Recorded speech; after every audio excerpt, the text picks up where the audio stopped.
எனக்கு பிறக்கும்போது ஜட்டியோட பிறந்தேன். எப்படி? ஜட்டியோட பிறந்தவன். முன்ன போய் சொல்லு.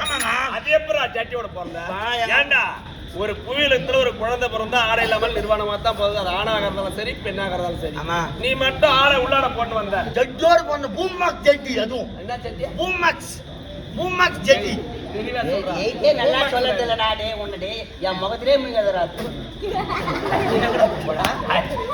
அவன் எதுனானே அவன் மாதிரி துப்பி இருப்பான். நீ ஏன் கை வாட்டமா நிக்கிற? எங்க அம்மா மாசமா இருந்தாங்க பாரு. நேத்து என்ன பண்ணாங்க, பக்கத்துல ஒரு பெட்ல குழந்தை பிறந்துச்சு.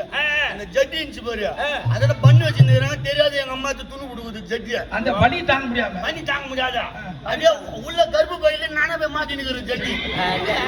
அப்படியே வெளியே வந்து முதல் ஜட்டி ஓடுறாங்க. ஆனா உலக அதிசயம் உன்னை சொல்லக்கூடாது. அது குழந்தை பிறகுல முன்னி முடியல. எப்படி இழுத்தாங்க?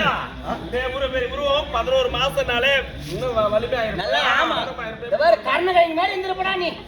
ஜேசி வச்சு ரூபா போட்டு விசிறா வெளியே லொடாக்கல வந்து புனியாவுல பேசினா அம்மா எப்பா எவ்வளவு கனமா இருப்பாங்க. இதெல்லாம் நான் கூட தப்பு. அம்மா சூப்பரா இருப்பாங்களா?